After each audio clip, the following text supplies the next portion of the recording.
In the vast, open heartland of America, where the sky seems to stretch on forever, lies a place steeped in the grit and glory of a bygone era, a place where the echoes of hoofbeats still resonate across the prairie and the ghosts of pioneers and riders whisper on the wind.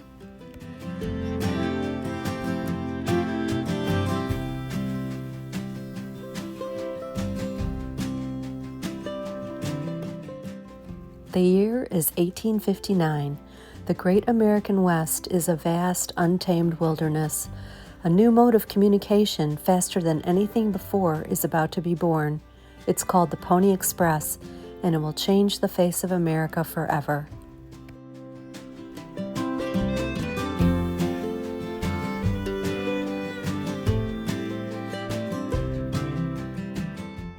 This is Rock Creek Station. Here, amidst the serene beauty of what is now a Nebraska State Historical Park, the story of the Pony Express isn't just told, it's felt. This unassuming station was a crucial stop along the 2,000-mile route, a place for weary riders to find a fresh horse and a moment's rest before continuing their perilous journey.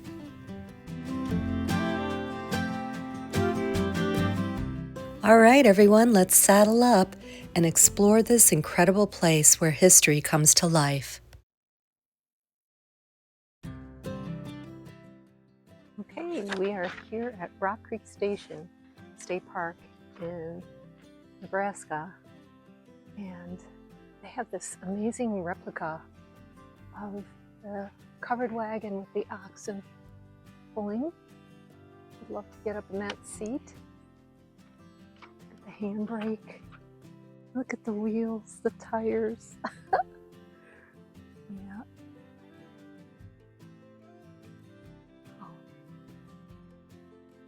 We're going to take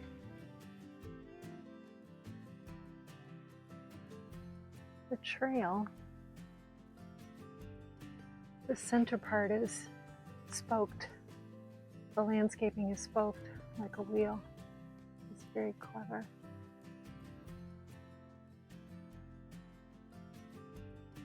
There's the visitor center.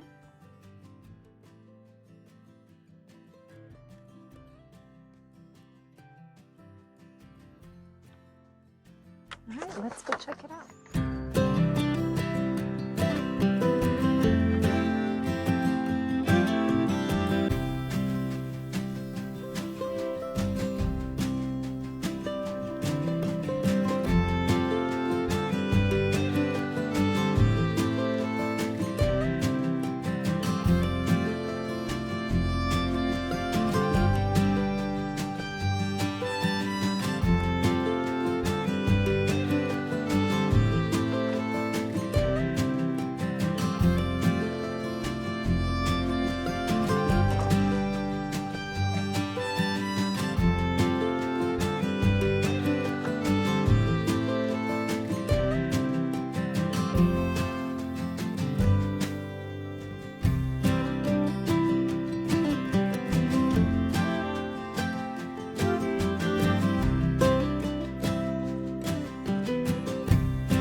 As you walk the same paths they once did, you can almost hear the rumble of a stagecoach, the hurried footsteps of a Pony Express rider, and the low murmur of conversations from a time long past.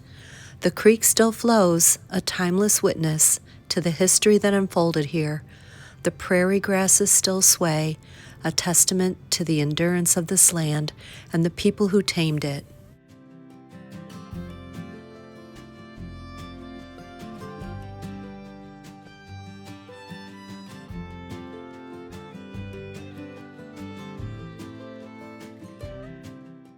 As we leave the visitor center, we're following the same trail that countless others took, but with a unique twist.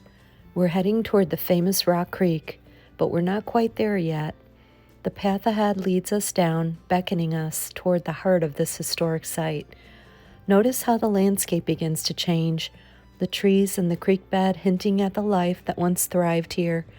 It's a quiet transition, a gentle shift from the modern world to a moment frozen in time.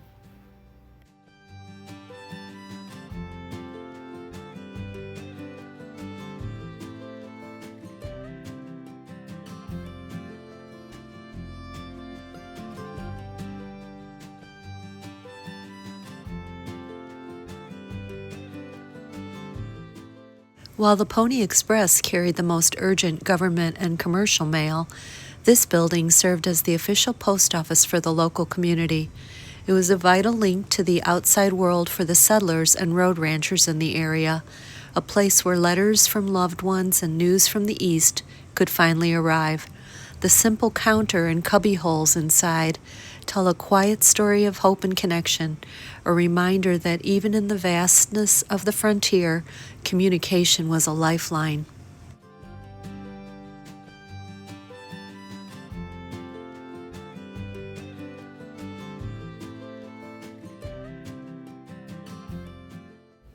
Standing here in the post office, I'm feeling the sense of history and just in awe that I'm here where so many others have passed. It's one thing to read about history in a book, but it's another entirely to stand in a place where it happened. The quiet walls of this post office, the worn floorboards, they've absorbed countless stories, hopes, and anxieties. I'm not just looking at history, I'm feeling a connection to every person who walked through this door. It reminds me of mail call when I attended summer camp. The burst of hope and anticipation that maybe I'll get a letter today. Perhaps it's the very same emotion that was at the heart of places like Rock Creek Station. In the vast, unpredictable landscape of the 19th century American West, mail was the sole thread connecting a person to their loved ones.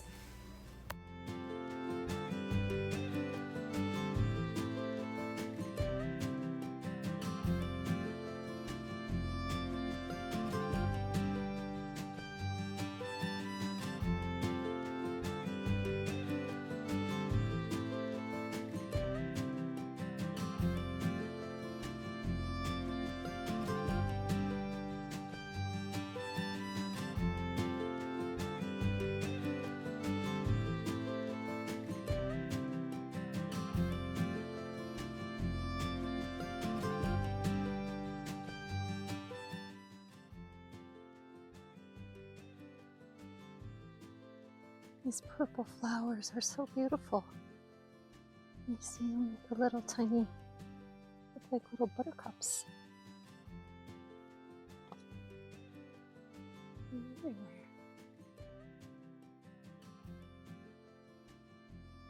The restoration of the buildings and grounds at Rock Creek Station was a significant undertaking, primarily led by the Nebraska Game and Parks Commission starting in 1980.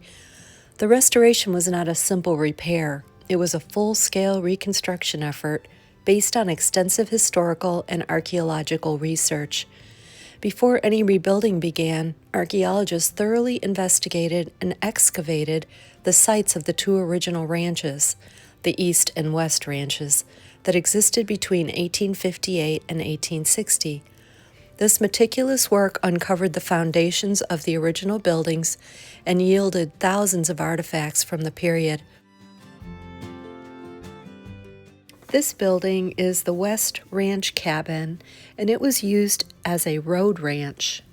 Road ranching was a type of frontier business established along major overland routes in the American West, such as the Oregon, California, and Overland trails. Unlike a traditional cattle ranch, a road ranch's primary purpose was to provide services to travelers, immigrants, and freight companies. They were essentially the equivalent of a modern-day motel, gas station, and general store, all rolled into one, and they became common as traffic on the trails intensified in the mid-19th century.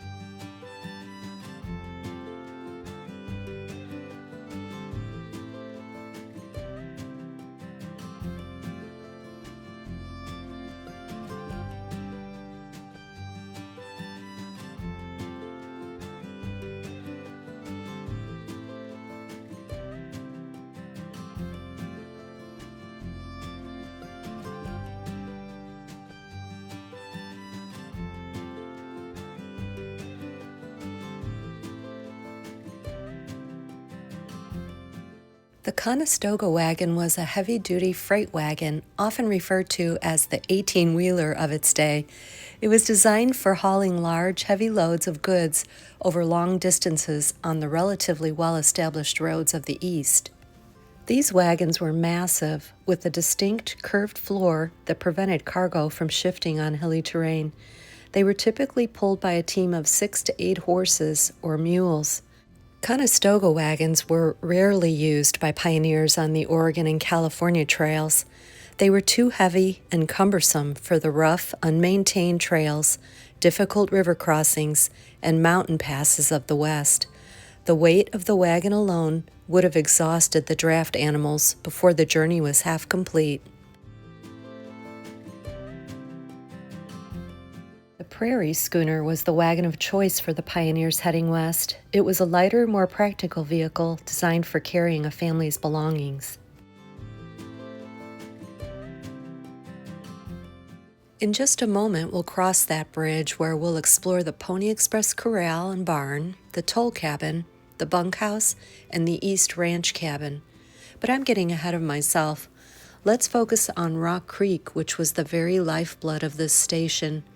Crossing this creek was a major obstacle for wagons and stagecoaches, and so the ferry and bridge were built to ensure a safe passage. The remnants of the old crossing tell a story of ingenuity and the immense effort required to tame the wild landscape. The cool water and the rustling leaves of the trees that line the bank offer a moment of quiet reflection, a stark contrast to the high-stakes drama that once unfolded here.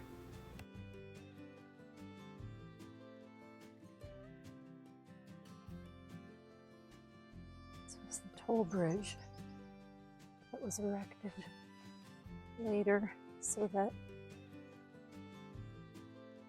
those crossing Rock Creek didn't have to go through the creek. Pretty enterprising.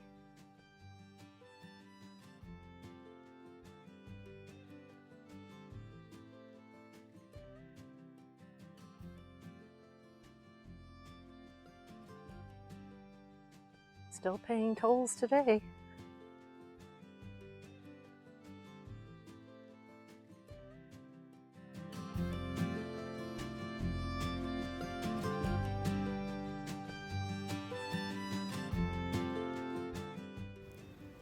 David McCandless built a toll bridge across the creek in 1859. The toll cabin was where he or his agents would collect a fee from each wagon.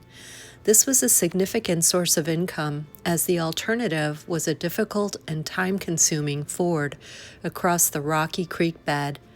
The fee could vary from 10 to 50 cents, often depending on a traveler's ability to pay.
This building is the bunkhouse, where hungry stagecoach passengers ate. The meals, while filling, would not meet particularly high standards due to insects and lack of sanitation. In his book, Roughing It, based on his journey to Nevada by stagecoach, Mark Twain traveled through Rock Creek Station. His review of the meals served to stagecoach passengers was pretty dismal, saying, "Our breakfast was before us, but our teeth were idle." Here's where they kept the horses. in the corral for the Pony Express. A well.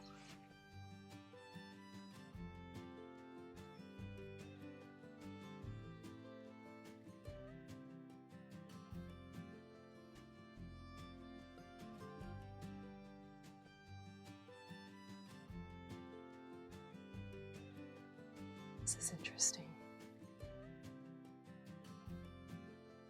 Carved metal. This is XP Trail 1860 to 1861, Rock Creek Station site. This cabin is where the station manager, David McCandless, lived and worked, and where his story would tragically end. In July of 1861, this very ground was witness to a violent confrontation between the station manager and a young hot-headed teamster named James Butler Hickcock, better known as Wild Bill. When Hickcock was employed by the Russell, Majors, and Waddell Freight Company, the owners of the Pony Express, which had a station on the east side of the creek, Hickcock was living and working at the West Ranch at the time. The conflict began when David McCandless, the owner of the West Ranch, came to the property to collect an overdue payment from the freight company. An argument ensued, and the confrontation escalated inside the McCandless' cabin, where Hickcock shot and killed McCandless, and two of his associates were also killed by other employees of the ranch. This event was a key moment in Hickcock's life, as it marked the start of his legendary and often mythologized reputation as a gunfighter. My apologies for the lengthy exterior view of this building. I kept waiting for the wild bird to exit, but it never did. And it left me wondering if, maybe it's channeling Wild Bill's spirit in there.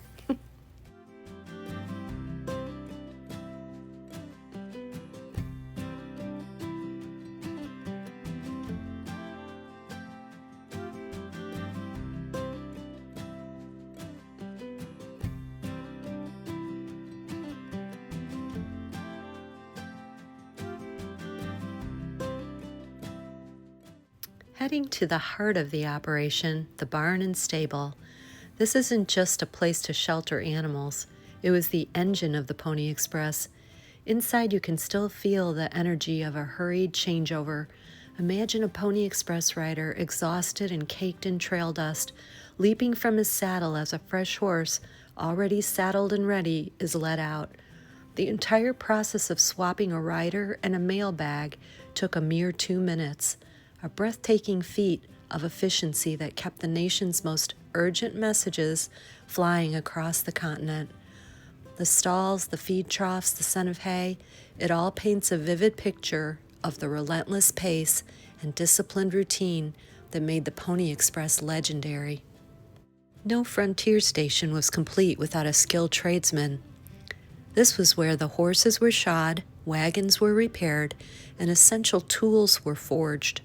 A broken wheel or a lost horseshoe could mean a days-long delay for a stagecoach or a Pony Express rider, so the blacksmith was a critical part of the team.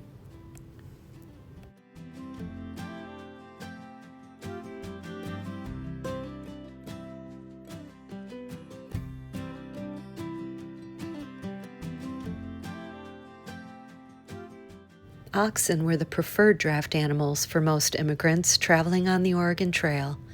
While they were slower than horses or mules, their numerous advantages made them the most reliable choice for the long and difficult journey.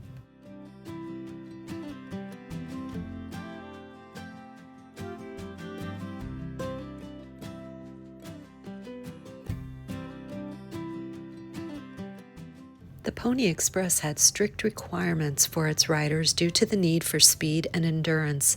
They often hired young, wiry fellows, not over 18, and weighing no more than 125 pounds. The low weight limit was crucial for the horses, which were also chosen for speed and stamina. A rider's career was often short due to the extreme physical toll of the job. which involved riding 75 to 100 miles in a single shift. In one museum, I saw a Help Wanted poster which mentioned that orphans were preferred for Pony Express riders. That being said, despite the hazards, historical accounts suggest that remarkably few riders, only a handful over the 18 months the Pony Express operated, were killed on the job. The more dangerous role was often that of the stock keepers who stayed at the remote relay stations, making them vulnerable to ambush.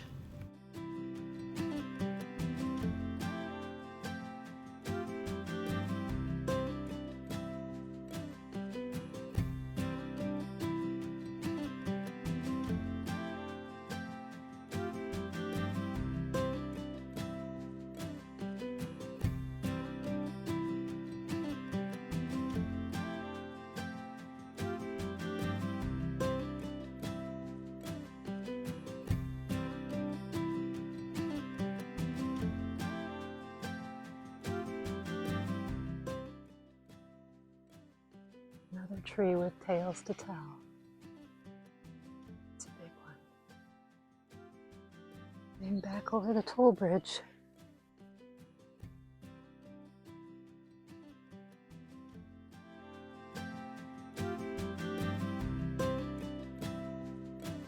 You definitely see why the creek got its name, Rock Creek.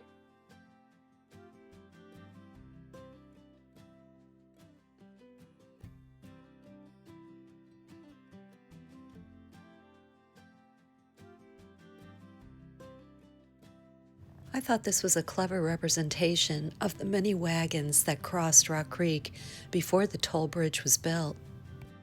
I'm heading toward the only marked grave sites in the park. If graves of all who died along the 2,000-mile Oregon-California Trail were evenly spaced, it is estimated that there would be a grave every 500 feet.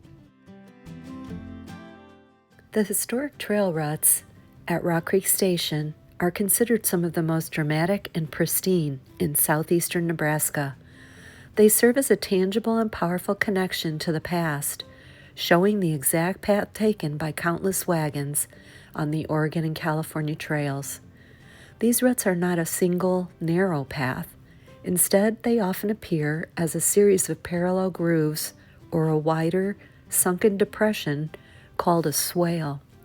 This braided pattern was created as wagons fanned out to avoid mud, bumps, or to pass slower moving groups. Over years of use, the combined weight of thousands of wagons and livestock compacted and eroded the soil, permanently carving the landscape as we see it here.